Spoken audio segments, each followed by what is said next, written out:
Hello and welcome to another HomeBhoys Extra podcast. You will know by now, international breaks and stuff like that, there's not a lot of Celtic news going about, so we've kind of came up with a premise, the HomeBhoys Extra podcast, where we just maybe get people on as guests or try and do wee interviews, and it's maybe not exactly about football, it might be about another topic, another sport, but it'll always have a kind of, it'll come back to Celtic, it'll have a Celtic feel, the guests will be Celtic fans or whatever, and so this today is no exception. Actually, I think the guest, I've actually got two guys on with me today, but the guest that we've got coming on, I think it was actually the very first HomeBhoys Extra podcast we've done. I'm not quite sure about that, but it was 3 months ago. We done a HomeBhoys Extra called This Is Cosmos Country, and of course that was a podcast about the New York Cosmos. So today I thought 3 months down the line we'd revisit our guest and see the developments, because there's been lots of developments, but of course we'll get into that. So just without further ado, of course I'm joined by one of our regulars, he's actually a co-host of the show at this stage, the Green and White writer, Paul Larkin. You there, Paul? Hello, how are you? I'm doing not too bad, man. I have to say, I didn't catch the interview yesterday in Beyond the Waves, but by all accounts I heard it was excellent, so I've got it downloaded. I'm looking forward to listening. Well, your ears will be burning because it will mention quite a lot. Oh, well. All good, of course. So, right, and as I say, this is a very special guest. Anybody who listens to all the Hail Media podcasts will know Nick, because Nick is actually part of the Mets Boys show. So I'm happy to say, all the way in New York City, Nick Laveglia. Hello, how is everybody? Not too bad, man, not too bad. It's very early in the morning there for you. Have you had your All Bran and your orange juice? I'm actually waking up to my coffee now, and I'm actually glad we're doing it early. I got to get a lot of things done today, so... You got to go and get your misery fix with the Jets later as well, like. Yeah, that's exactly it. So, just before we go any further, if anybody missed the last... I'm just going through my notes here.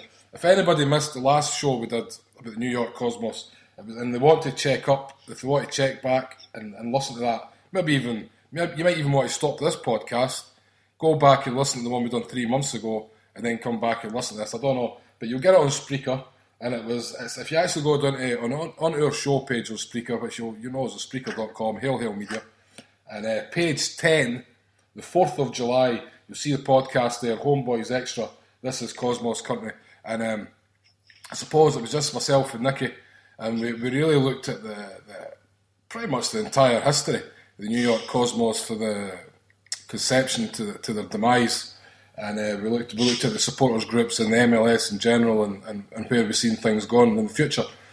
So I thought there's been so many positive developments, I suppose, for the Cosmos. Actually, even automatically soon after that, there was things really starting to take ahead.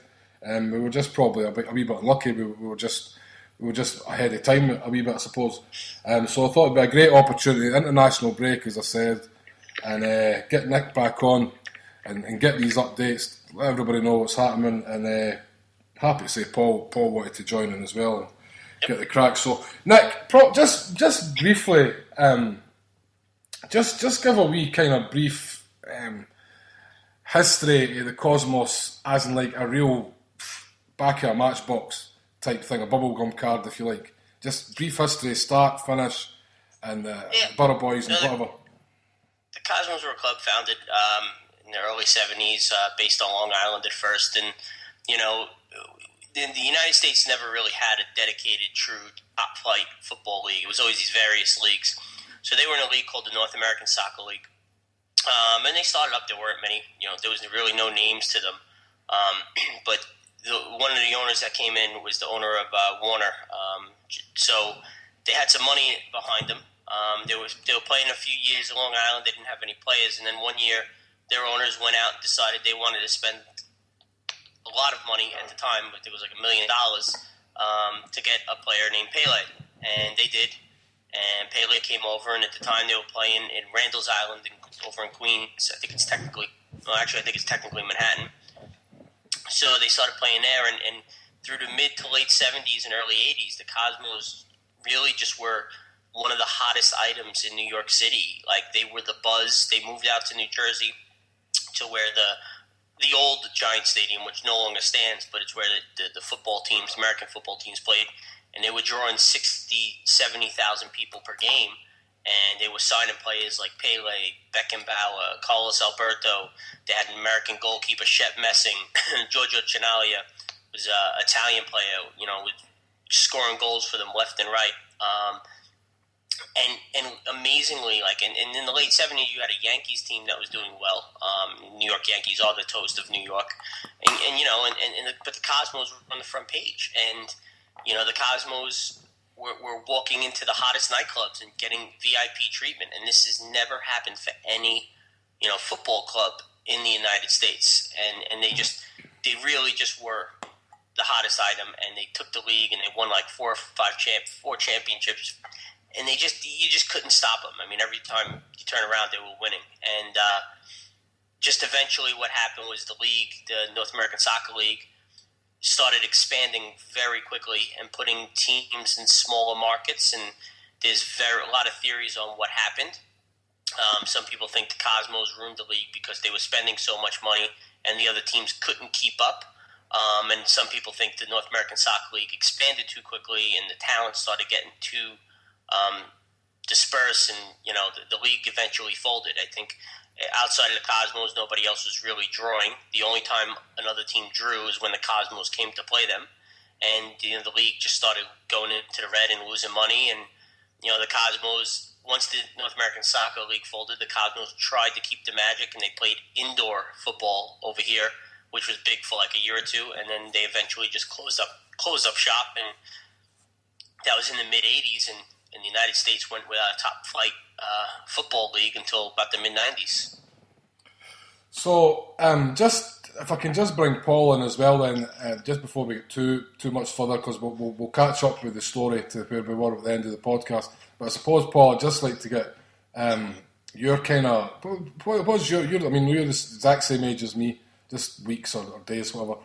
What is your kind of memory of the New York Cosmos when you're younger? And like, is it just that Pele thing that stands out? I mean, what is the New York Cosmos? What automatically springs to mind? Like, yeah, kind of what Nicky was saying there about the glitz and the glamour of it. I mean, it was certainly exciting. It was certainly something new. We had all these kind of stars, and that was at a point where quite a lot of, especially English-based players, were going over to America and playing in the summer to make money and stuff like that. And as Nicky says, with the crowds, I mean, I always remember the astronomical crowds that the Cosmos were able to attract. And also, as Nicky mentioned, Shep Messing as a goalkeeper, he was somebody that had always just stuck in my mind. And I think it's been fantastic. He's kind of been part of the Cosmos revival as well. Because I think that's important, because you always have the Peles and stuff and that, but these are the guys that need the thing tick. And certainly there's a mystique about the Cosmos that was kind of exemplified in the book and the film that came out about them.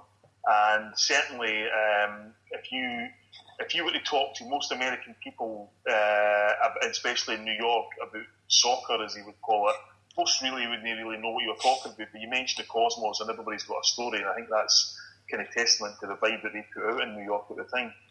It's funny, probably even now, when we're talking about the Cosmos demise so many years ago, and probably even now, if you asked the majority of people in the world, if you like, who know about football or soccer, if you want to call it, name me 5 American MLS teams, I'd bet the New York Cosmos would still be in that 5, if you know what I mean. And that's not being disparaging to the other clubs, but I think it's probably just how iconic that the New York Cosmos were. I mean, they were big worldwide news. They were the razzmatazz that goes with America at that time. Everything was bigger, everything was better, and the New York Cosmos sort of epitomised that, I think. Yeah. So let's, as I says, we did a podcast already 3 months ago. I got Nick on because there was kind of some exciting developments. There was talk about are the Cosmos coming back, and This, that, and Nicky, you're part of a supporters group called the Borough Boys.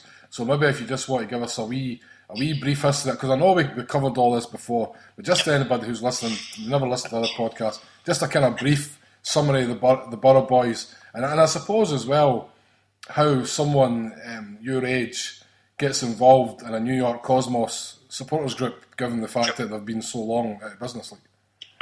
Well, then try to bridge the gap. Like I mentioned, there was no top flight football league from the mid '80s to the mid '90s. We hosted the World Cup in '94, and part of the deal was, in order to get that World Cup in our country, we needed to create a top flight football league. So in came Major League Soccer. It was supposed to start, I believe, in '94 or '95, but it just took them a little longer to get the league off the ground.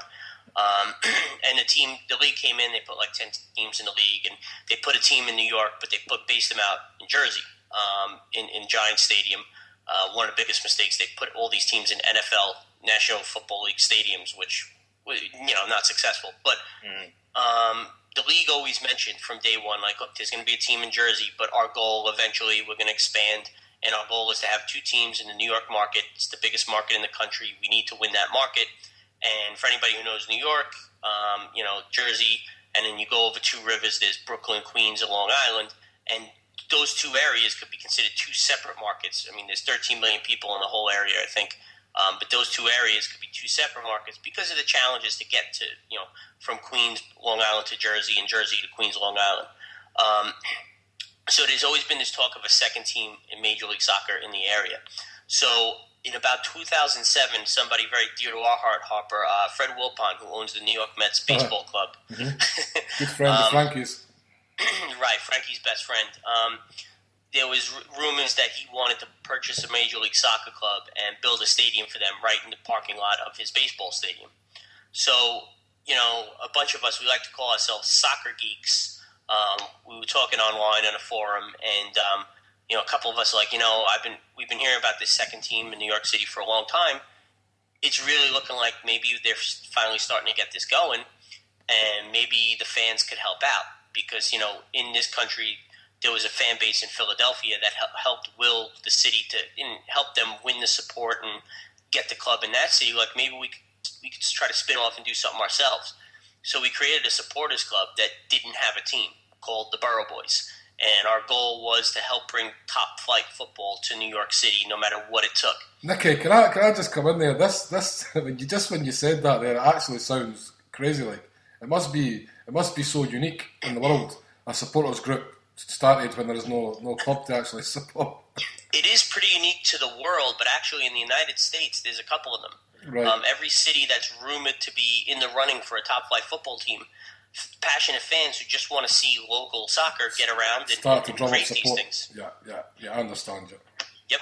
So so we did that, and basically what the Borough Boys were up until now was not a supporters club. But what we did was we met with local leaders. We met, me and Frankie were in pubs, at 9 a.m. watching English Premier League games, trying to get people to sign petitions to help us bring a team to New York City. And, we just wanted to win support, talk to fans, and our network grew. We started going to local, really lower division games to try to, sing and show people what we're made of. And, we just started, spreading the word about a potential team.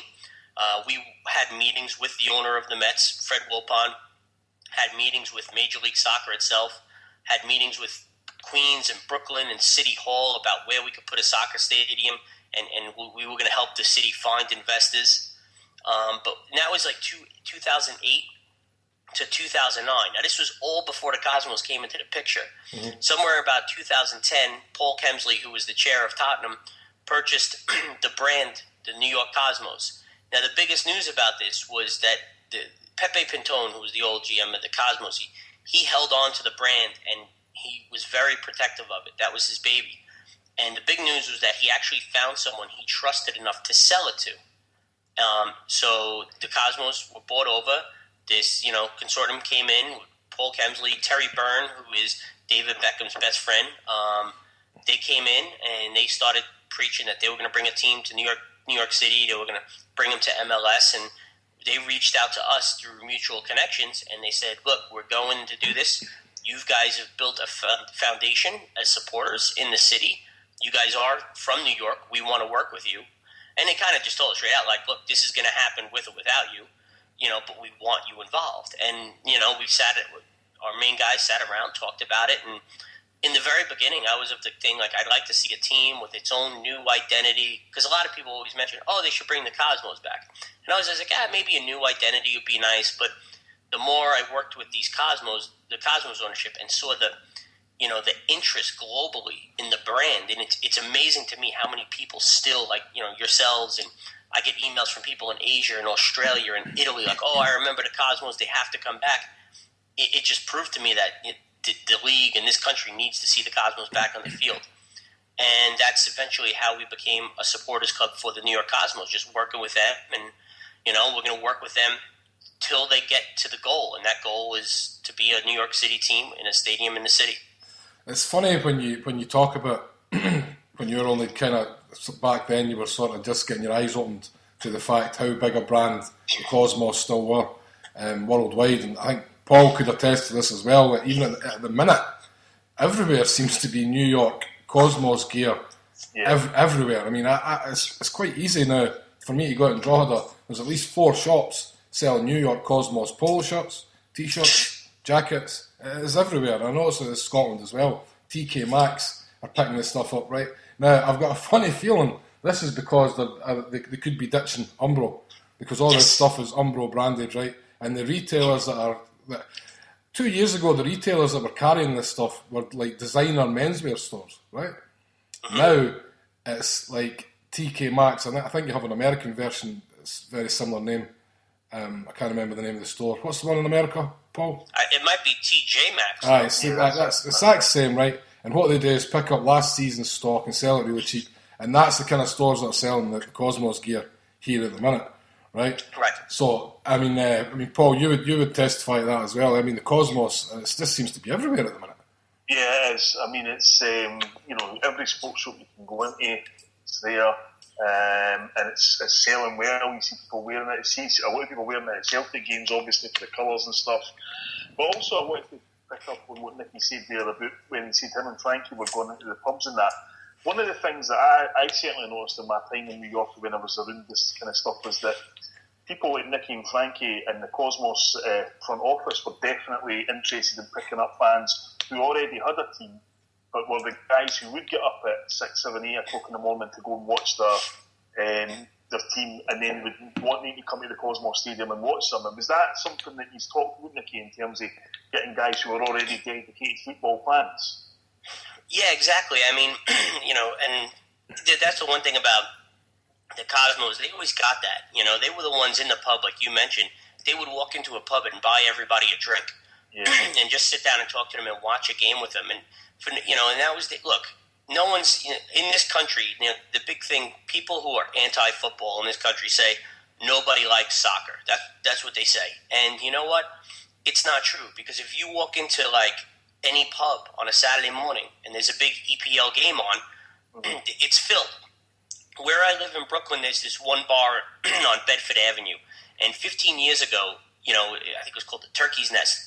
And 15 years ago, you would walk in there, and it was a local, blue-collared, hard-working person pub, typical New Yorker. Walk in, you had the Mets and Yankees on every TV, and people just talking about, the neighborhood. And the north side of Williamsburg at the time was a little rough. A couple of years ago, when we started doing this, a couple of our guys went into that same bar, and it was during the Euro final. And at the same day, the Mets and Yankees were playing each other. And Frankie said in that bar, which was once a blue-collar, typical New York dive bar, in that bar of 8 TVs, only one of them was showing the Mets and Yankee game. And the rest were watching the Euro.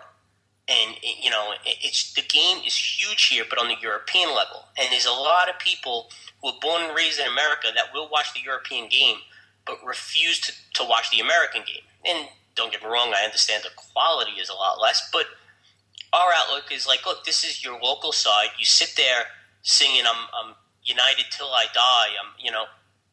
This is your local side.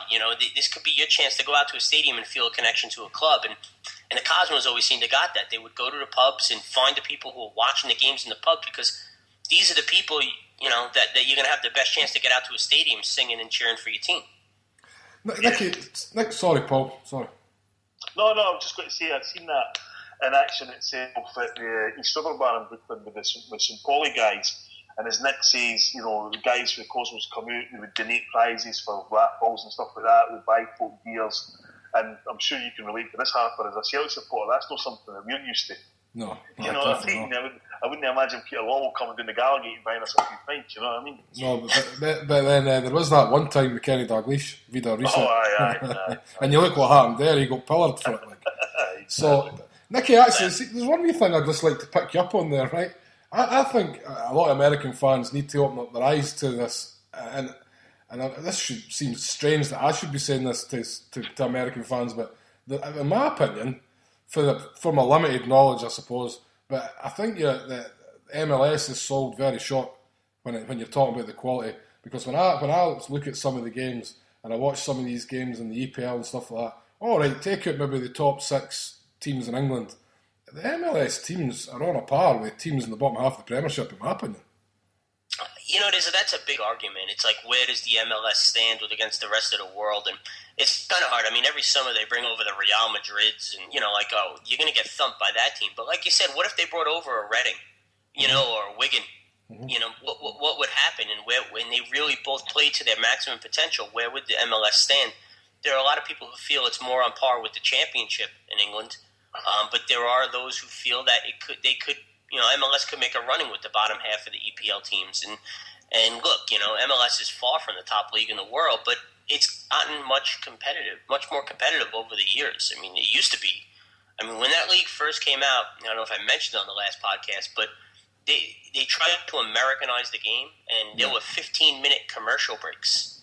So after 15 minutes, we'd all have to stop and watch commercials. Then there would be a shot clock that when you get the ball past midfield, you had 24 seconds then to shoot the ball, because Americans love offense and we don't really have the attention span, so they were trying to promote offense, and it was comical. It really, people walked out of the ground thinking this isn't football, and that's where MLS went wrong in the beginning. They should have just played the game the way it was meant to be played. But since then, I mean, they've changed the rules. It's now proper football, 2 halves, no commercials, and the quality. They're bringing over old stars to help fill stadiums, but there's a lot of young players coming through. I'd give you a handful of young players to keep an eye on, and it's still not the EPL. You're still not going to see world class football when you go out to an MLS ground, but it's definitely competitive. And I always tell people, it's like, all right, fine, you're an Arsenal, you're a United fan, whatever you are. I'm pretty sure if you go to a small town in England, there's someone who's a United Arsenal supporter, but still goes out to their ground to watch their local side. Yeah. And this is your chance to do that. And no one's saying you have to give up your ties to European teams, because I'm never going to give up my love for my European clubs. But, I'm a New Yorker. This is your chance to go out and root for your side in our country, in our region, and that's the message we try to get through to some of these fans. I suppose then somebody could be sitting here who we know quite well would say, well, why are you not going out and watching the Red Bulls? Popular. I'm going to ask Paul the same kind of question, because he lived in New York. So just kind of, because I don't know if Paul, if you went to many of the games, but I'll just let the two of you kind of give me your thoughts on the Red Bulls. I'll just quickly say, because Nicky will be planning with that. I did go and watch the Red Bulls, a few times and stuff like that. And as Nicky said, it was absolutely horrendous at Giant Stadium. Awful. You're sitting in a stadium with 10, 12,000 people. The stadium holds 70, 80,000. It was awful. Only time that changed was when Beckham came for his first appearance in New York with the Galaxy. Red Bulls won 5-4. It was a great game, but the people there were there to see Beckham. They weren't there to watch football. They made a should move going to Harrison, because as Nicky will probably tell you, it's a bit of a football hotbed, Harrison, and in that area, I mean, there's been an incredible amount of US players that have come from that small catchment area that are going to play for the national team. But I think what I would say to people that say that about the Red Bulls is, I think the Red Bulls will benefit from this should the Cosmos get back into the MLS, because the team benefit from rivalry. And they've had a chance to establish themselves. Cosmos will establish themselves a bit quicker because they're a brand name anyway, and it will only help both clubs. there seems to be a kind of, this is my take on it anyway, just seeing, because obviously I'm very friendly with the Rev for the Beyond the Waves show, and he's obviously a member of the supporters group, the Garden State Ultras, whatever they're called, and he's a big Red Bull fan, and so I see some of his posts, and not so much for him, but some of his friends and that, and I think that it seems to come across, Nicky, that there seems to be their biggest problem, I think, they seem to have a fear that they're going to lose fans to the Cosmos, I think. But, I mean, as Paul says, I see it the other way. I see it building up a rivalry and building up a good thing for the city. So, Nicky, I mean, I don't know if you get your comments on that, plus what I first kind of says, I mean, why these guys that you're trying to recruit to the Cosmos from the bars, are they already going to watch the Red Bulls? But they're watching European teams on a Saturday morning, or are these guys who are just like, well, I don't want to go out to Jersey and I'm waiting for a team in New York? Or, I mean, what's the deal? I think, well, in the first part of it, in terms of the Reds group and their fear of losing fans, and I think it's a legitimate fear. I will tell you now, especially now, we'll get into the recent news. We have a couple of guys already coming over. They're going to lose fans that they've had. However, to Paul's point and your point, I still think at the end of the day it's going to benefit both clubs. Because, right now, Red Bull, the only team in the market, they have no motivation. And they're not very good managers of football clubs. I mean, all they want to do is sell their brand. And that's why a lot of people aren't going out to Red Bull. Is Red Bull, some people completely turned off that there's a team pretty much running on the field promoting an energy drink. Mm-hmm. And the other thing is, they are not doing anything to help capture the market. And, there's this whole thing that, New Yorkers don't support the team they already have, and I can understand that argument. But the team plays in New Jersey, okay? And we could go over it. I could tell you horror stories, and I still go to Red Bull Arena, but we went to a game earlier in the year. It took me and Frankie from my area, Greenpoint, Brooklyn, 2.5 hours to get out there. Nicky, we should just highlight that as well, in case anybody thinks this is Red Bull bashing. It's not, because you yourself actually do go to quite a few of the games out there, so. Oh, yeah, I actually do a mini plan with a couple of guys I work with. We go to 4 or 5 games a year. I definitely go. I have no problem going. It's just, it's not something I connect to. And a lot of the fans don't like the Red Bull branding. The management of the club has always been suspect. And then there's the factor of a lot of people in Queens, Brooklyn, or Long Island getting out to Harrison, New Jersey is a struggle. So those are 3 reasons why people aren't supporting Red Bull. And I think if there's a successful team east of the rivers, it's only going to motivate Red Bull to improve on their management and improve on their team and build on that. What I think Red Bull needs to do, and yes, I think some of the Red Bull fans now are going to come over. And, I hate to say it, I don't want to see it because I want to see Red Bull do well as well. But I think they need to really focus their attention on that hotbed Paul spoke about, in Kearney, the Ironbound, and Newark. There's about 300,000-400,000 people in that direct area. And there's a large Brazilian community, Portuguese community. Over in Kearney, there's a lot of Scottish, Irish. So these are football fans, and me and Frankie always say, we go out there. We walk around, and 4 blocks away there's a soccer field, and it's one of the more historic soccer fields in that area. And there's always people playing on it, and we're thinking, you're 4 blocks from the stadium. There's not one Red Bull banner up there. Mm-hmm. Why isn't the club walking over there, giving the field some money for upkeep, throwing a banner up, and working with the community? All this local stores, you don't see any Red Bull banners out there. They're not working with the local community, and there's a lot of potential in that community. There's 400,000 people in that direct area alone, and you have a 25,000 seat stadium. I'm pretty sure you could draw pretty well just from those local surrounding areas. And then you're going to get a few people maybe from Manhattan coming out and other parts of Jersey coming out. I suppose there's a problem therein as well, the fact that New York has such a big sports market. I mean, you're basically talking your 2 baseball teams, 2 American football teams, 2 basketball teams, for all intents and purposes, if you count the Devils, and 3 ice hockey teams. So, because I remember we said this the last time, it seems weird to me when somebody says, well, it maybe take me an hour and a half to get out to Red Bull's stadium. And I think about people travelling from Ireland just to go and see Celtic. But I suppose when you're in New York, it's a team that you've probably not grew up with, so you don't have that same emotional tie. You have to work all that harder to get fans, and I suppose if you're not going to work hard, you're not going to get the fans, especially in the face of so many professional sports franchises on the doorstep. Like. Right, and soccer, football over here is not one of the top sports. See, you made that comparison, but I'll tell you, I know people from very East Long Island that drive 2.5 hours to go see the Jets or Giants. But football is part of our landscape in this country. Yeah. American football. This is, I mean, they grew up with these clubs. Like. Right, exactly. It's ingrained. People would make that commitment for an NFL club easily because NFL is a huge institution over here. But it's also, since we were born, watching football games, with our dad, it's part of our life. Where soccer isn't. Soccer has to realize here in this country that it's got a lot of work to do. It's never going to be bigger than the NFL, and it's never going to be bigger than Major League Baseball. Has a chance to be on par with hockey and basketball, but it's never going to beat the NFL, and they got to work a little harder to get the fans to the stadium. And as much as I can sit here and preach how great the Cosmos would be, they got to know that as well. Like, I don't think you could just drop a stadium in Queens and just sit back and people are going to flood the gates. You got to work with your local community.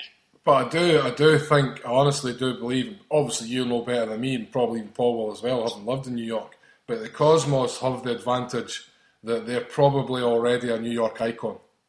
And it's like a rebirth of an icon. As long as they manage this properly, get like the advertising, the Cosmos are coming, blah, blah, blah, all this kind of stuff. This kind of phoenix rising from the ashes sort of idea. I think the Cosmos have a head start on most other clubs, probably anywhere else in America who were setting up a new franchise. Like. Oh, absolutely. Their job's going to be a lot easier than, say, Colorado or, like you said, the history is there, and a lot of people, my generation, I missed the heyday of the Cosmos. I was alive there, but I was so young I don't remember. But I remember wearing Cosmos shirts as a kid and hearing all the stories. My brother was a big fan. And the history is there, and a lot of people know them.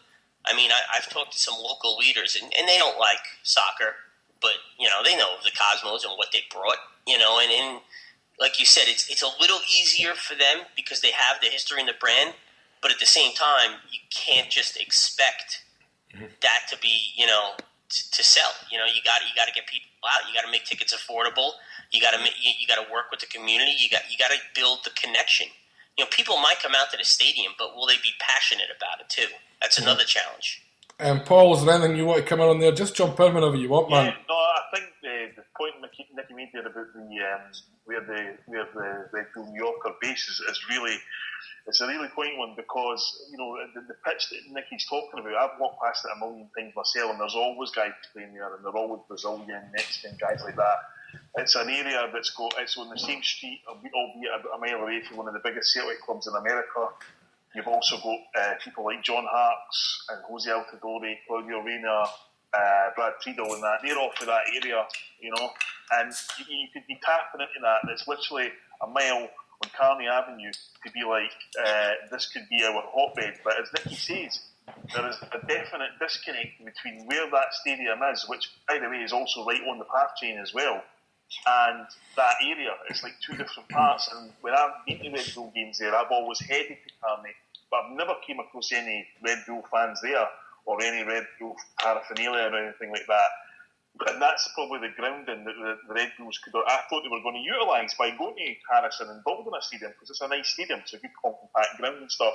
And as you say, Harper, that's how the Cosmos will be able to catch them up really quickly, in my opinion, because they have got the history and they have got the tradition and they have got that glamour.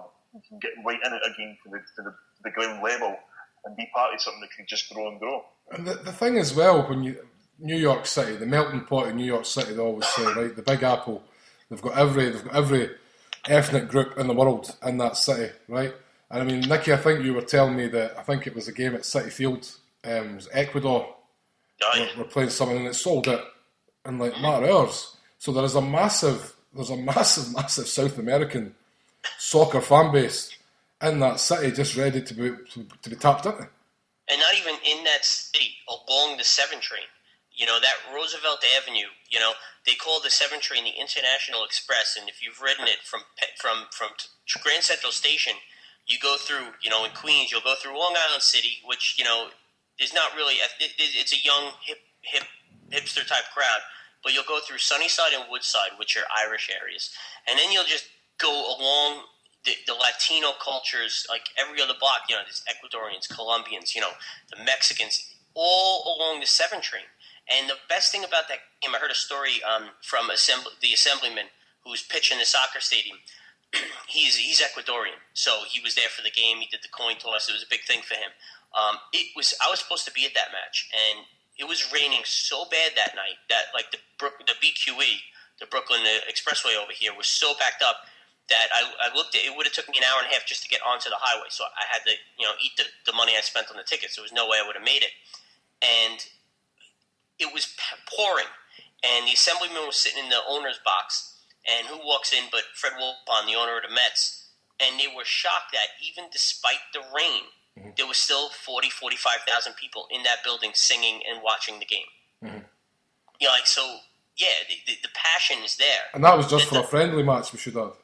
Right, just a friendly match. Yeah. The passion is there. Now, does that automatically equate to packed MLS stadiums week after week? I don't think so. I still think there's work to be done. But, there's definitely... You bring in one big-name Latino player and one big-name person who wore the green and white, you will have a good foundation of fans filling that stadium. And see, you're talking about that, Nicky, as well, that area, that stadium. Do you think that then means that Flushing is the ideal venue for a stadium? I've always been on par, because when it was the Wilpons and before the Cosmos, they wanted to do it over there. I mean, the thing about Queens that is so ideal, especially that area, is, I think it's far enough, and in terms of, not even in mileage, because it's only like 12 to 15 miles, but it's far enough away from Harrison where it won't negatively impact Red Bull in the long term. Maybe in the short term, some people will jump fence, but in the long term, it's not going to negatively impact, because what you're going to do there is you're going to hit the Queens market, and from Roosevelt Avenue to go to Harrison is probably about an hour and a half, 2-hour commute, and people just don't want to do that every weekend. So they'll just go over to Flushing Meadow Park. You'll have the Long Island market. That area has the 7 train, the Long Island Railroad, the Long Island Expressway, the Grand Central Expressway, all in the Van Wyck, all converging right there. So there's so many options via car and public transportation to get there that it's going to be. I think it's the ideal location. See, let's come back to the stadium and where it's going to be, right? Because I want to try and kind of just stay on the timeline a wee bit from where we finished up with the last podcast. So I suppose we're kind of up to date with what we spoke about, the history and stuff like that, and what's going on in New York City and the Red Bulls and the supporters groups and stuff like that, and the fan base and all that kind of thing. Shortly after we had that podcast, then there was an announcement to me. It seemed came out straight out of the blue that the New York Cosmos were in fact back and they would be competing in a league next season. So if you want to just kind of fill us in on the details of that, Nicky. Shortly after the podcast, the Cosmos, they announced they're going to play in the North American Soccer League, which is the same name of the league they played in back in the 70s. But right now that league was reborn as our second division. Second tier. The only difference in this country is we do not have promotion relegation. So they announced that the reports are it's a multi-year deal, but the commissioner came out and said the deal does acknowledge that the Cosmos' ambitions are to get to Major League Soccer. So at any year they could back out and make that jump. But they're going to be playing in the North American Soccer League, which is second tier football. But in that league is some teams that also played back in the 70s, like the Fort Lauderdale Strikers, the Tampa Bay Rowdies. So there's a lot of history potential there because the Rowdies and Cosmos, they played off for championships back in the 70s. And the Strikers and Cosmos, they played games back in the 70s. So the Cosmos felt at this time, they're not ready for Major League Soccer because the stadium solution isn't there. That maybe they could play in a temporary location in the second tier football, put a team on the field, build a fan base, they have a little more freedom in the second division to do a couple things, and, may probably, I'm sure, help them raise some money as well. Just start the grassroots and start building it from the ground up. And so they decided to make that decision, and like 2 days after that announcement, Major League Soccer comes out and announces that they're in full support of what the Cosmos are doing, and that the Cosmos are still completely under consideration to make, to eventually be in the top flight. And where are they going to play their games in this second tier? Yeah, that's the challenge. They're going to play currently at Hofstra University, which is way out. It's kind of out on Long Island. It's in some points of the city. It might be easy to get to Harrison, but they signed a 1-year rolling deal, meaning they play 1 year, and if they decide, they could back out of it. If not, they could play a year after that out in Hofstra. Hofstra University used to have an American football team, but due to financial reasons, they closed that up. So they have this like 15,000 seat stadium out there that's only being used for lacrosse. So they're going to use that in Hofstra, and it's going to be a challenge getting fans to go out there. Cosmos are aware, but that's what they'll be playing temporarily. There was something that actually came to my mind earlier, and I forgot to mention it, just when we were talking about the jerseys being available to buy everywhere here at the minute, it would seem. I was kind of thinking the fact that all this Umbro gear is available in the shops, is that a point? Was that a sort of early pointer to the fact that the Cosmos were coming back because they would be signing a jersey sponsorship or a retail sponsorship with a new brand? Because we know Major League Soccer's is contracted to Adidas, is it? Every club has Adidas, so I was kind of, maybe I'm just putting two and two together and getting 7, but I was kind of thinking that maybe this is the reason. This is last year's stock. Just sell all that Umbro off cheap because the Cosmos they know they're coming back and they're going with a new brand, and this is going to be a whole new thing to start sort of getting the new jerseys out there, and this will be part of the new advertising campaign to build up the brand again. Or am I just completely taking a shot in the dark there, Luke? Well, I think you're semi-on, but I think the important piece that you missed out was the people who are running the Umbro campaign and everything. They're no longer in charge at the New York Cosmos. There was actually a front office turnover because what happened was, in these through bits and pieces I got, is those guys were fantastic marketers, almost to the point where they infuriated the fans because every week there was a new shirt ad going out there, but there was no news on a stadium. And I think the guys, Paul Kemsley and all them, they weren't on the best of terms with Major League Soccer's commissioner, Don Garber. Don Garber has a vision for the league.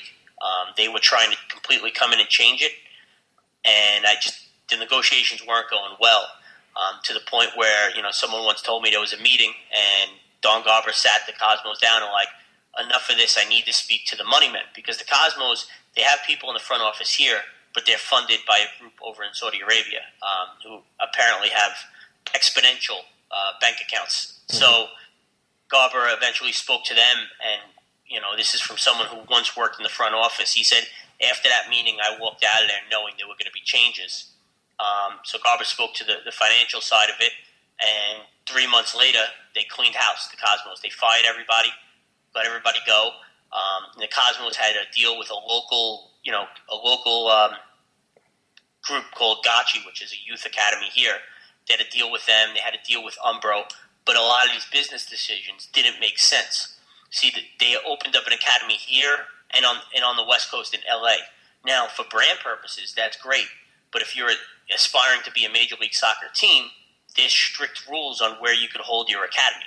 It's territorial rights. They couldn't be on the West Coast. Mm-hmm. Okay, for a brand purpose, maybe Umbro offered something very good for the Cosmos. But if you're trying to get into Major League Soccer, who, as you mentioned, signed with Adidas, how does that make sense?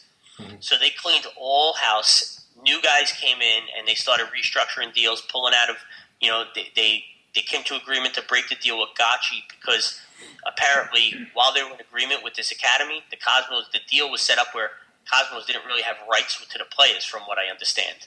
So they got rid of any of the bad contracts, and now they're restructuring. So as you mentioned, the Umbro deal is no more now because the new guys running the show were cleaning up some of the mistakes the old ownership had and are trying to get everything back in line. They've yet to announce who their new kit sponsor is going to be, and there's a lot of people actually eagerly awaiting that, because if they do turn around and sign with Adidas, everybody knows why they did that. And I suppose that it's actually a funny thing that in ditching Umbro and certainly flooding the UK and Ireland market, I don't know about the rest of Europe or America, but actually flooding the market with the brand, even though it's the Umbro branding merchandise, it's actually got the New York Cosmos name back out there right at the time when the club is starting to come back. As you say, it's just grassroots, but they're starting in the second tier. But it's actually got the name and the brand. It's in shop windows here right now. So people are already talking about the New York Cosmos. And it's actually been a win-win. Right, and I'm sure a lot of people overseas aren't following the club as closely as like someone like me and haven't seen all the changes and everything, and that's great because the one thing the older guys did do is market the brand. I mean, they were over in Asia. They were, and again, you have Pele in your back pocket. Mm-hmm. How hard is it to draw attention and draw fans when you travel in the country with Pele? Mm-hmm. Hey, Pele's going to kick a ball, come out. Oh, here's a Cosmos sticker. Yeah.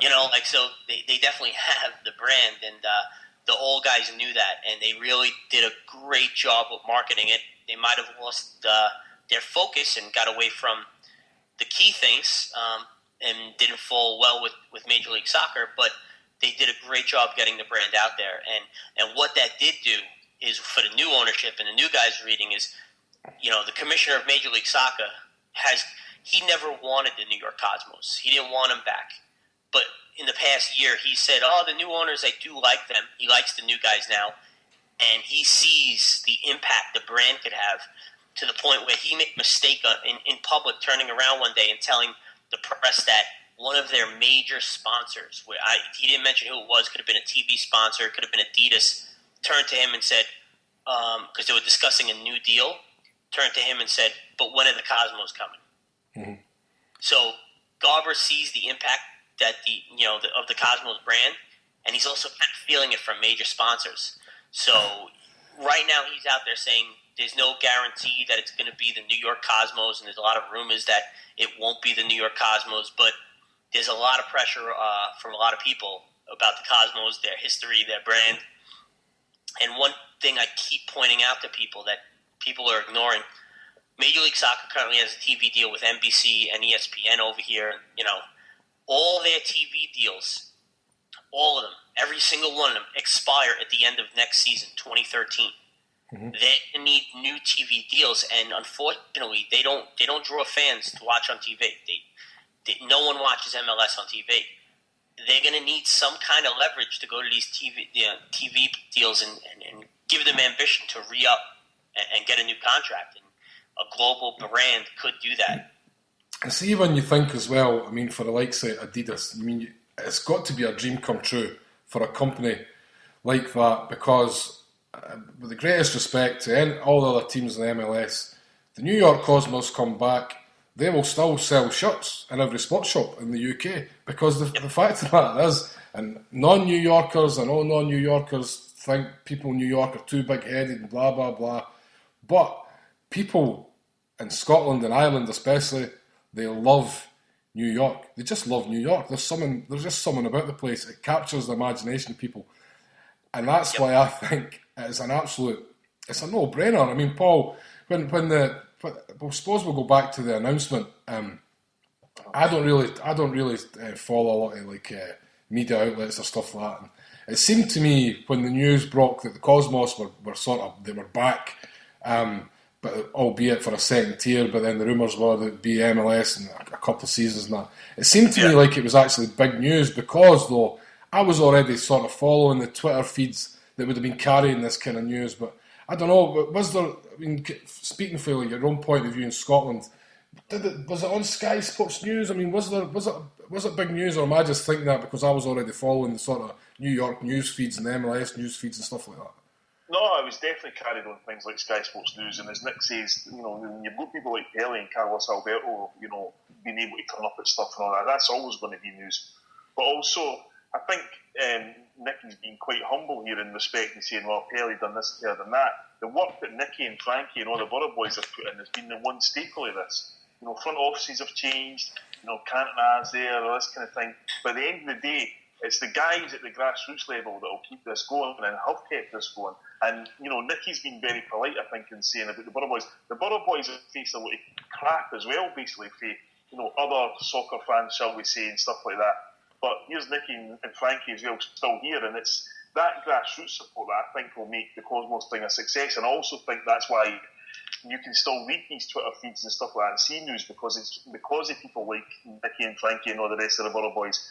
And that's why, because it's, Nicky's talking about 2007 here, we're almost in 2013. That's a long time to keep fighting and keep going, but we are almost at the end yet. So, I'd certainly like to highlight Nicky and Frankie as being two of the guys, and the Borough Boys, who have kept this story going and kept it international.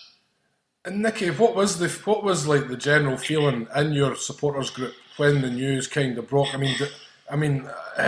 Did it just come out of the blue, or you would have probably had whispers that this was going to happen? And to kind of go back on the thing as well, when I'm talking about the media over here, what was the reaction to the American sports media? Was it a bit of a shrug of the shoulders? Oh well, we'll see. Or was there general excitement? I suppose, especially in the New York press. It was kind of mixed because of the failures of the Paul Kemsley group that were promising this, and this, and didn't deliver. So there were a lot of fans like, okay, let's see the team take the field before I could believe it. So it was kind of mixed. Like in terms of our group, we were pretty excited. They signed this deal; it looked legit. So a lot of us were very excited. But at the same time, our goal is to be in Major League Soccer, but the commissioner of the second tier already said, he goes, this could be just a short-term thing for the Cosmos while they make the jump, etc. But the group. The reactions were mixed. Some people were very excited because they're just so itching to get out there and support the club. But there were a lot of people, and understandably so, still very cautious because Kemsley and all those people were making promises and not keeping them. So there's still a lot of people that are still kind of hung on if this is really going to happen. Right, so let's bring things forward again then. And it seems to be very funny that when you talk about 2000s, Paul just mentioned there, 2007 up to now, we're almost in 2013. But it seems so much has happened so quickly in the last 3 months, as I said, since we spoke about the last podcast, because there's an announcement that the Cosmos are back, they're going to play in the second tier. Now, they're already looking at stadium sites to put a stadium in Queens in Major League Soccer. So let's I seen you went and toured the area, you took some pictures, I seen the stuff that you posted on Facebook. So let's fill us in here where the proposed stadium site is and the kind of oppositions against it, the hurdles, the challenges, and I suppose a time frame or a time scale.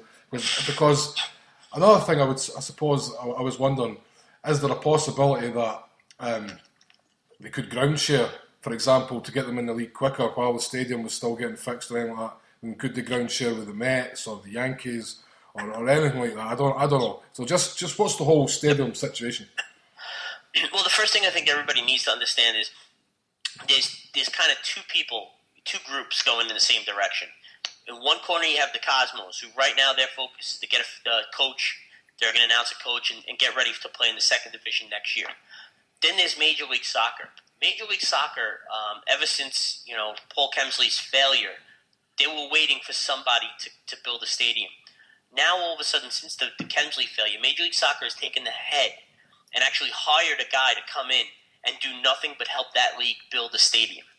So you have the Cosmos in one corner that are trying to put their team on the field, and Major League Soccer who want this second team in New York, especially in the city, so bad that they're taking the lead on building the stadium. So those, just to set up, so what Major League Soccer is doing is they've identified a bunch of sites, but where it comes down to, Flushing Meadow Park is the site they're currently not only involved in, moving forward with at a rapid pace. They've identified the location. I've always knew there were talks about Flushing Meadow Park, just from conversations I had off the books that wasn't allowed to say at the time. And I kept telling people I still think it's going to be somewhere in Flushing Meadow Park, whether it be near city or in the park. But they found a location in the park. And currently, the location they're looking at is filled with a man-made pool that was built for the World's Fair back in the 60s, and concrete around it. Some people jog around the pool. The pool right now is filled with garbage and dead fish. It's not used. and the concrete is just a path. What they want to do is rip down that pool and the concrete surrounding it, and there is some grassy area there that will get ripped up as well. 13 acres in total. And what Major League Soccer wants to do is build a stadium there and replace that 13 acres with green space somewhere else in the area. So basically, the concrete pool and the concrete in the pool are going to be replaced with grass somewhere else around the park or in Queens. And not only that, there's a lot of fields in Flushing Meadow Park that are being played on by various people that are just in poor shape.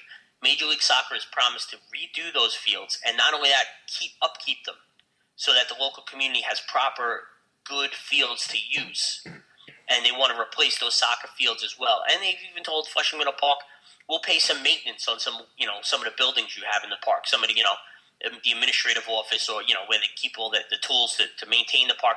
They'll help keep that maintained. So Major League Soccer is not only looking to build a stadium there, but help upkeep the park and really give back to the community in return for letting us build a 25,000 seat stadium.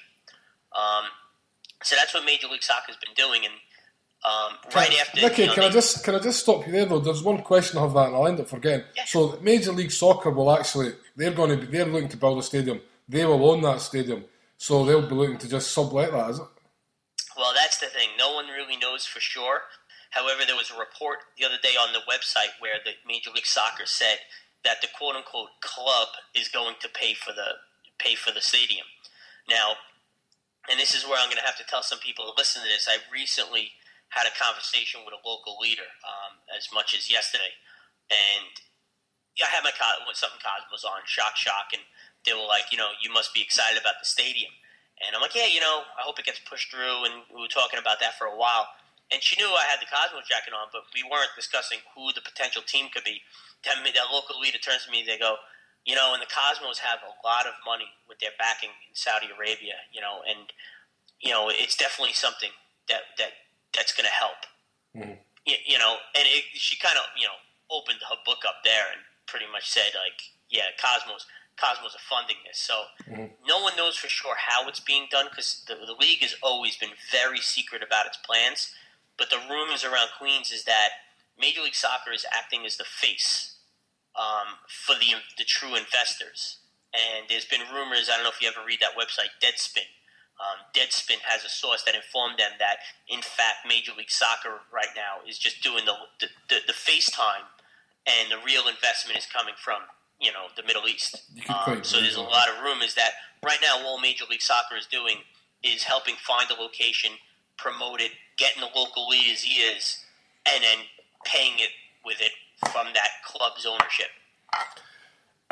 It sounds, when you talk about the regeneration, like a park that's sort of fell into disrepair, the area that you're talking about, and they're going to regenerate. They're actually going to be gaining green space in the end. So why is there opposition, and how big is that opposition? Well, you always get opposition to everything. There's always somebody going to say, "Oh no, we don't want this," blah blah blah. But I was reading reports about some of the opposition groups, and actually I saw something that seemed to conflict. One of the things I seen that you had posted a couple of weeks ago was it was people protesting outside City Hall, I think it was. And when I read the report, they were saying the tennis centre there, the US tennis centre, was going to get an expansion as part of this development. But then I also read the report last week that the US Tennis Association were backing the protesters because they didn't want to impact on them. But if they were part of the redevelopment, I don't really understand. It seemed to be two conflicting reports. So what is the situation with the opposition and stuff like that? Yeah, and that's the common misconception, which actually is hurting Major League Soccer, is at the same time they're trying to build their stadium, there's rumors of a mall going up next to Citi Field, and the tennis center wants to redevelop. Now, these are three separate projects, but the opposition is bulking it into one major project. Mm-hmm. And that's unfair for the soccer stadium, because the soccer stadium is going to be completely privately funded. So there is opposition for the point you mentioned. Somebody out there is going to complain. There are people who probably don't even go to that park and use that park opposing this stadium. Mm-hmm. Fine. Whatever your reasons are. But there's always going to be opposition. The opposition, I don't know how big it is in terms of numbers, but they're definitely out in the park, and they're feeding, the information to people like, well,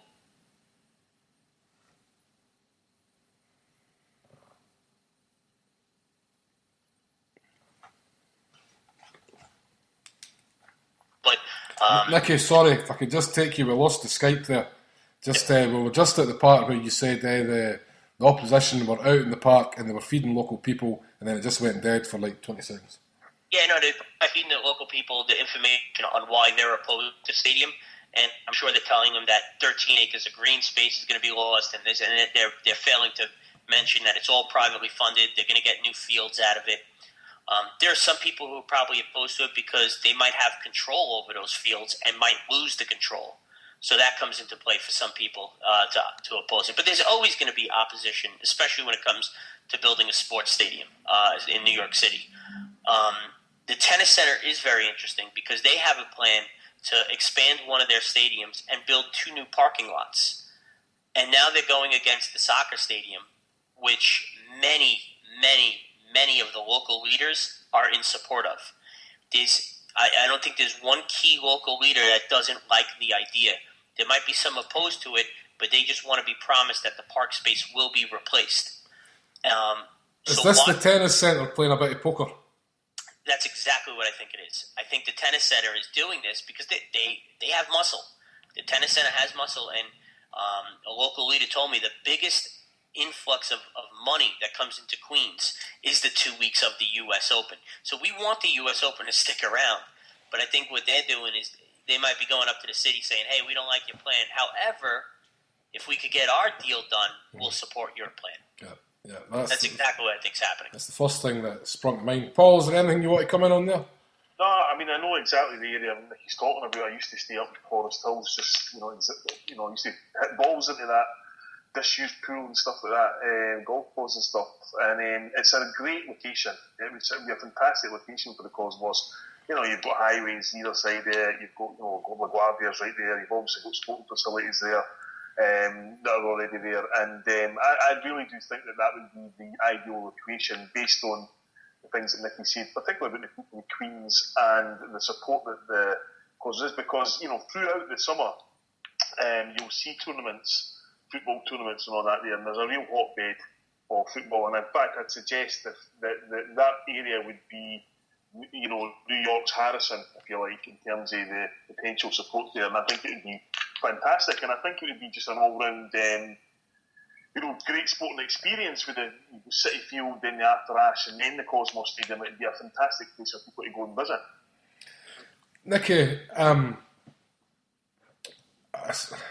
so what is the timeline? Is there a timeline on this? I mean, is there a rough outline? Because we spoke about talking about new TV deals getting made. I mean, do the Cosmos kind of have to get their act together quick? Is that why this seems to be moving so fast? And I know you had a meeting just in the matter of the last week or 2 weeks with some of the new Cosmos owners. And I don't know if you can divulge much for that meeting, but just tell us what you can, man.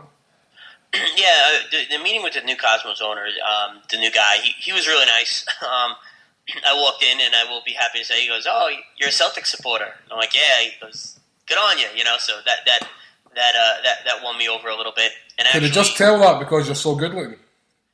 Possibly. But another funny story is one of the guys who's one of the big guys behind it. His name is Seamus O'Brien. He's a businessman based out of Hong Kong. Mm-hmm. They said his assistant is such a huge Celtic supporter that on Monday morning, if they lose, they don't talk to her. So it's always good to hear. But basically, because Hofstra, as I mentioned before, is going to be a challenge, the Borough Boys are actually in talks with running buses from Jack Dempsey's to help fans get out there. And they see, they know the Borough Boys are going to play a role in creating a game day atmosphere, kind of like the Green Brigade, and really making people want to come out to the stadium and have a good time. So they're always have been and seem to always will be working with us to help the fan experience. So we could just talking about shooting some ideas. I gave them some thoughts of the fans on like, look, if you're going to have games out at Hofstra, the Long Island Railroad Station isn't very close to the stadium. You need to run shuttles, and gave them ideas of what my fans were saying and giving feedback back and forth. they updated me on a couple of things. I'm sure there's a lot they cannot tell me. But they assured me that, our goals are still aligned, meaning they still want to get to the top two. And in this country, the top means Major League Soccer. A lot of the discussion we had was just based around, all right, how are we going to get people out to the stadium and how are we going to work with each other? And to me, it's like conversations I've been waiting 5 years to have with a club owner. So it was kind of nice. And so a lot of what we've been discussing is, okay, Hofstra's not ideal. I think they know that. But they know the Borough Boys. And it's funny because with the Borough Boys going to Long Island, we are going to hear a lot of heat about that. We're aware. But our outlook is, look, the Cosmos have said many a times, they want to be in MLS and in the city. If this is where the Cosmos started back in the 70s, let's go. Let's embrace the history. Let's get out there. And for a supporters club, if you have guys doing whatever they can do to get out to Long Island, it only gives us a little more leverage in terms of, hey, can you work with us a little bit? Yeah. So, we're going to get our supporter section, et cetera, and we're really going to help make this club and build. We always talk about supporters club and membership. We don't even like the word membership. We just want to build a culture around the club similar to what like Celtic has, where if you meet another fan, you're automatically part of that family. Mm-hmm. And that's what we kind of want to build here with the Cosmos, and that's a lot of what we were discussing with them. In terms of a timeline, for the stadium to be built right now, the earliest it could be done is probably 2015, and that's probably a little aggressive, although the stadium is moving quite fast and has all the backing it needs to get pushed through. So maybe 2015, more likely 2016 for a stadium. In terms of the Cosmos going to MLS, as you mentioned before, Harper, there exists a chance that they could play across the street at Citi Field for a year or two. Mm-hmm. That won't happen in 2013 because the Mets have the All-Star game, and that field needs to be in pristine condition for an All-Star game. But after the All-Star game, 2014, for other reasons, me and Harper have discussed on Mets Boys, the Mets are going to probably be spending a little more money then because they have money again. At that point, maybe the Mets can turn around and say, look, dear Met fans, here's a free agent signing or two, but just deal with us for a year or two. We're going to have a soccer team play here to help us get more money. That is a possibility. I don't know. I've heard rumors it's been discussed that there's a potential the team could play a year or two at Citi Field. For the league, I think they would want the Cosmos in the league in 2014 because of that TV deal, as I discussed before. So the timeline for the team itself is still up in the air. There's still a lot of rumors going around. But that stadium's not going to be done until about 2015, 2016. I want to bring Paul back in then because you mentioned Celtic, you mentioned the Green Brigade, and you said the guy said to you, walked in, I take it you're wearing a Celtic jersey or a jacket or something, and he says, oh, you're a Celtic fan.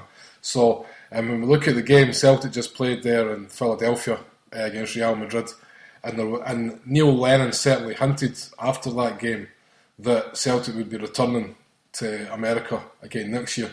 And we've spoken about that at length before on HomeBhoys, that the East Coast, Celtic, certainly in my opinion, and I think Paul shares the opinion, that Celtic should really be targeting the East Coast of America when they want to go over there. I think they're kind of Australia experiments done, in my opinion, and I think you'll probably find Celtic more often than not, certainly every second year, going to the East Coast of America. It would seem to me, Paul, that with the time scale of this, with the New York Cosmos, the sort of interest that it has in Scotland and Ireland, everybody loves New York. The colours fit, the green and white. Paul, is there an opportunity here for should Celtic be actually looking at this and saying we should be getting a tie-in here with the New York Cosmos at the very, very start at the ground level? And I'll bring Nicky in as well because me and Nicky have spoken about this. But Paul, what's your kind of idea on that? Firstly, no question. It's what they call in America a no-brainer. Celtic should have been active, in my opinion, should have been actively seeking involvement in the MLS with a team or with the MLS thing long before we have. But now we're getting something at the grassroots level. Mm-hmm. Celtic should be looking at this right away and saying this is a real opportunity because, what I've certainly experienced is that there's a huge Celtic community that's back in this Cosmos thing. And I'm not just talking about Nick and Frank here and guys I've met. We talk about the St. Pauli guys and all that in New York and that. they're all kind of intrinsically connected to this. Yeah, Chaz Duffy and that as well, the Bronx Boys. I spoke to Chaz about it. We've played in football tournaments myself, representing Celtic, and the Cosmos have been playing, and St. Pauli and Hamburg and all that, and these kind of things. These kind of interactions are going on all the time. And as Nicky kind of touched on earlier on about targeting people who are dedicated supporters, you would get these kind of people, the Chaz Duffys and stuff, to go to places like the Cosmos. And it just makes sense for Celtic to broaden our horizons and give us a wee bit of a base in the eastern coast of the United States of America, but also for the Cosmos, to get the Cosmos a bit more credibility again, and a tie up with a big European side, so that there could be a switching of players, and young players could go over to America for a summer, and then young Cosmos players could come over to us in a winter and stuff like that. It seems to be a no-brainer for both clubs as far as I'm concerned. And if I could just, Paul, I want to say one thing.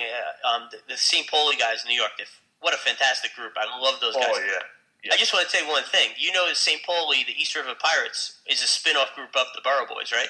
Yes. That's one thing we did do. We started the St. Pauli, the East River guys, and we found dedicated supporters. The guy David, he's just eats, breathes, sleeps St. Pauli, and we finally said, run with it. And they've built something. I go to those games every once in a while. Finding 50 people coming to watch a game that's recorded 6 hours after kickoff. It's quite, it's so much fun, So Nicky, I've been there myself, and as Nicky says, they'll record the games and watch them as live. It's something that was being discussed at a Celtic level in a long time, but we all kind of agreed, wait the 6 hours to find out the score. They're on a fantastic setup. It's a St. Pauli bar. It's in Brooklyn. You get a barbecue there. I've seen Cosmos guys come out there from front office guys to just actual fans and stuff.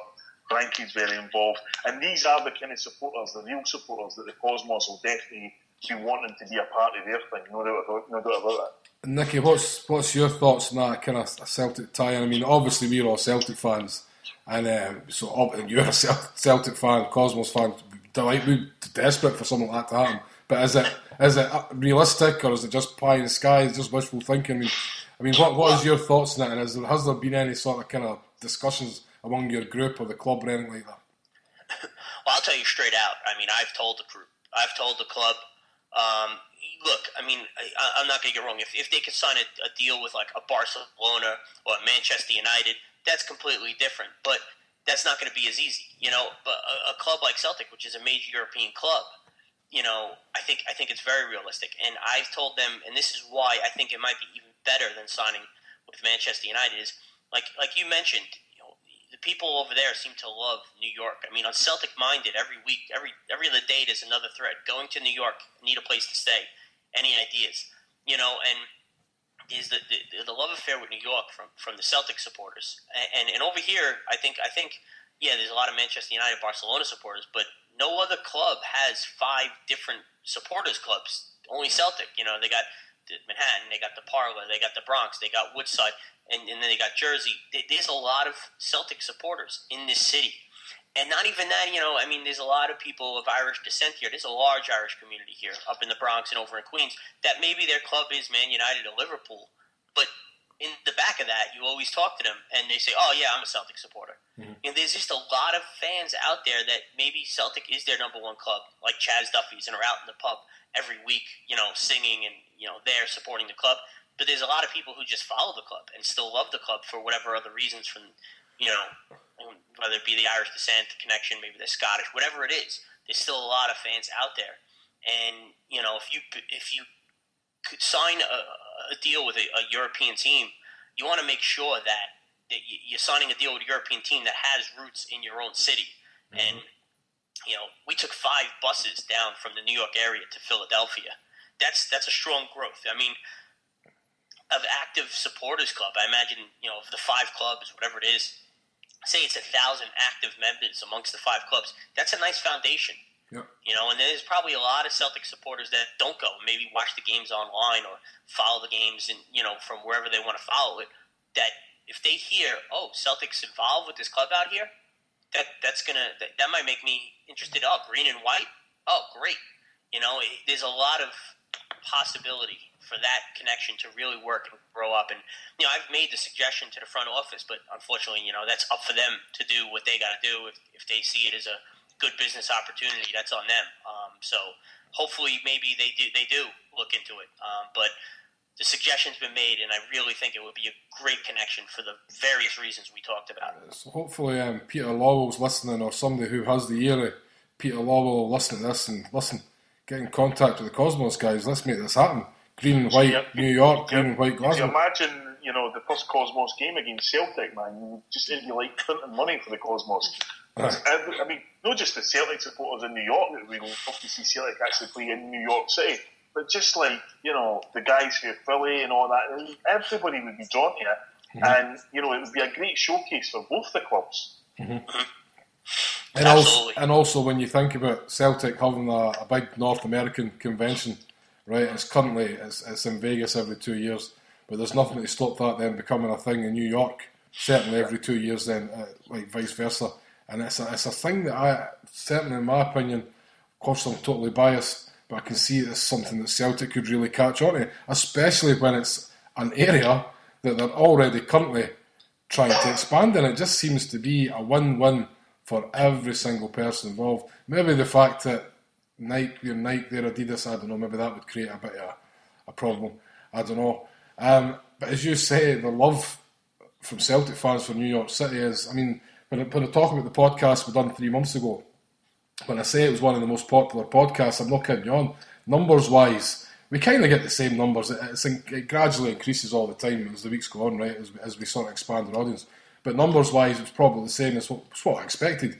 But the feedback, there's loads of feedback. Oh, I loved that podcast. It was great to hear. I didn't know the story. I didn't know the history. Because we have a lot. We sometimes forget we have a lot of younger listeners that listen to the podcast, who are probably more tech savvy than the older guys, and they never knew the Cosmos story. So it's something that they've really grasped a hold of. And even then, the Mets Boys extra podcast that yourself, Nicky, and Frankie done with Jason was easily one of our most popular podcasts. It wasn't nothing to do with sport. It was just about New York City. Right. Still getting asked about that podcast. Oh, you got a link to that New York podcast that was done. And actually, if you're listening to this, people might have just seen the link for Mets Boys Extra New York City and thought it was a Mets podcast and maybe passed it by. Go back and give it a listen. It's on the same page as on Spreaker as this. This is Cosmos Country one, because it was just all about New York City. It wasn't about the Mets. It wasn't about baseball or anything like that. It was just about New York City, and it was a thoroughly entertaining listen. And it's that the audience is there. Yeah. And anybody who wants to reach out to me, Lord knows, and to go back, I didn't ignore it, Paul. I thank you for the kind words about the Borough Boys efforts, because the reality is there's been a couple guys over here for the past 5 years dedicating half their life to making this happen and doing whatever they can. And I'll sit down and talk about our efforts and everything that's been going on to anybody. I will. Kathleen gets kind of mad because if there's news and updates, I have to call 5 or 6 different people and tell them the same story. And she's like, I have to leave. I'm happy, I'm excited, but I just can't hear the same story again. But so, feel free to reach out to me. I'll gladly, keep you updated. But, it definitely, the interest, the business decision, in terms of the Cosmos, they have to make sure it affects the stadium, people going out to the stadium. And I think with Celtic, it would accomplish that. But the interest overseas, when you told me the numbers that, the downloads, and I get it all the time, people private messaging me on Celtic Minded, hey, what's going with the Cosmos and this and that, there's definitely an interest, and I think it'd be a lot of fun, and, us having a connection with the St. Pauli guys here and the Celtic guys here, can you think of the parties that could happen when the Cosmos and Celtic get together for a friendly? I can think of the hangover anyway. Nicky, when you're saying that, just tell everybody, I mean, what's the various things on Facebook, Twitter, websites? I mean, what are these addresses? I'll add them into the wee blurb when I post the podcast. But just tell us anyway. Well, I mean, yeah, we definitely. This is Cosmos.com. This is CosmosCountry.com is a site that I own and started. I got a couple guys, really good writers, helping me out because I'm not a good writer. And what that is kind of similar to like a Mets blog, Harper. Just going to be every little information you need about what's going on. Because one of the challenges I found in doing all this was that there wasn't a centralized site to keep fans updated on every little tidbit going on. Yeah. And I wanted the site, and yet, when I started, I wasn't really writing any major opinion pieces. It was kind of just like, hey, fans, this is all that's going on. Keep up to date. This is coming. Be excited. And that's what the site's turned into. And we're still redeveloping it. We've had, there's a forum on it. We're going to link, a section about the Borough Boys on it. That's thisiscosmoscountry.com. And that's where you probably want to go to see all the news stories. And now we're getting more opinion pieces on it, from fans. There's Borough Boys, BROUGHBOYS, NYC.com. That's the Borough Boys website. Right now, we don't upkeep that too much. We're going to link it into This Is Cosmos, point it to a section on thisiscosmoscountry.com, and you'll just probably see a history of what we are, and probably just going to keep you up to date on our events there, and these things like our songbook or whatever. That site's not going to be as critical as thisiscosmoscountry.com. But we do have a Borough Boys group on Facebook, as well as Borough_Boys on Twitter. Okay, perfect. I've just took a note of all that. We're getting kind of close to wrapping things up. There was one question, actually, just go back a wee bit. I suppose this is jumping a wee bit back, but I know you're a big, it's this international break in that, I don't know how it kind of works in America, if they're playing internationals this week as well, but I don't think they are, actually. But what has been the reaction? I know you're a big member of the American Supporters Club. Yep. What has been the reaction from fans of other clubs, I suppose, to the kind of news with the Cosmos? The Red Bull fans aren't happy. Most of them. Some of them, our American supporters group is mixed. We have Red Bull fans there as well, and some of them really want it to happen. They think it's going to be great. Some don't want it to happen. So it's been a mix. But outside of the country, there's people who understand it, but a lot of people have a lot of animosity towards New York City because they feel, hey, you have a team, why aren't you supporting it? And they don't want to hear that it takes a certain amount of time to get through New York City traffic. And maybe if I was in their shoes, I can understand it. But, at the same time, they don't understand my shoes. And on a Saturday afternoin in the summer, not wanting to spend 2.5 hours just to get out to the ground. 4 hours to commute back and forth for a 2-hour match isn't ideal for a lot of people. And a lot of the country doesn't want it. They get, there's a lot of animosity towards New York, and they feel like that we're arrogant and who are we to have two teams in every sport, and you'll get a lot of that from around the country, a lot of hatred that we don't deserve a second team, we don't support the first team. But again, they don't understand the market. They don't understand how the challenges of the market. Just like I don't understand the challenges of the LA market, but at the same time, and this is probably frowned upon by a lot of people. If you're going to make it as a league in the United States, you need to make it in the New York City market. It's the biggest market in the city, in the country. It's 13, 14 million people in the area. Television. Look, nobody outside of Yankee fans like the New York Yankees. But why, when the Yankees are in the playoffs, are they the most watched team? Because when you hate them, you have to watch them and root for them to lose. And they need that. They need a strong New York market. They need people from outside New York to dislike the New York teams, and that's what they need, the league, for it to get to the next step. Paul, we really do actually kind of need to wrap up because we've got another interview scheduled in about 27 minutes time, and we'll need about 10-15 minutes to set up for that as well. So I've only really got another maybe 7 minutes or so we can spend on this. Paul, probably get a last word for you then on what we've been talking about. No, I mean, I think I've kind of had a really close view of this ongoing Cosmos story, and it's been fascinating, and it's really heartening to see that finally it looks like it's definitely going to happen, because I know, as Nicky touched on earlier, they've had to put up with a lot of crap, and there is a lot of New York hate to do there. Somebody should write a book about it. Well, you never know. And there's even a lot of hatred from people, the people in Long Island and stuff, these ruffians that come from Queens and all that kind of thing, So I know what they've had to put up with, and they've still managed to keep they hold their nerve, and they've kept their head high. And I really do hope that in the very near future, the next time we're doing something like this, we'll be talking about actual fixtures for the Cosmos, because certainly the support deserves it. Nicky, your final word? No, just I really think there's always the chance that everything's not going to work out, and that maybe the Cosmos won't get to MLS. But everything I'm hearing around lately is very promising. I think we're getting an MLS stadium. The Cosmos are going to be taking the field come April. The fixtures will probably be announced within the next month or so, as well as their coach. And for anybody who's still on the fence, look, Long Island's not easy, but join us, get out there, support them, because if you had if I had to give you a percentage of where I think of this all working out and eventually the Cosmos being in that stadium in Queens, I would say right now it's about 90% going to happen, that this is all going to work out. Cosmos will play in NASL for a year or so or two, make the jump to MLS and play in that stadium in Queens. I can't see any other solution. They always talk about other investors being out there. We have no clue who they are. I think everybody read between the lines. I think Major League Soccer wants the Cosmos, needs the Cosmos, and the Cosmos need Major League Soccer. So hopefully because I know hopefully everybody's listening to Major League Soccer, the Cosmos, get it done. Get the deal done. It's going to be great for the game in this country. And my own wee final word is, this is a story that's developing all the time. We're always getting wee tidbits. Look at the amount of news that we've covered that's happened in the last 3 months. So this is definitely a story we're going to be revisiting time and time again over the months and years, God willing. So all I could say, probably until we get the next update, maybe in the new year, Nicky, is New York green and white? New York's green and white.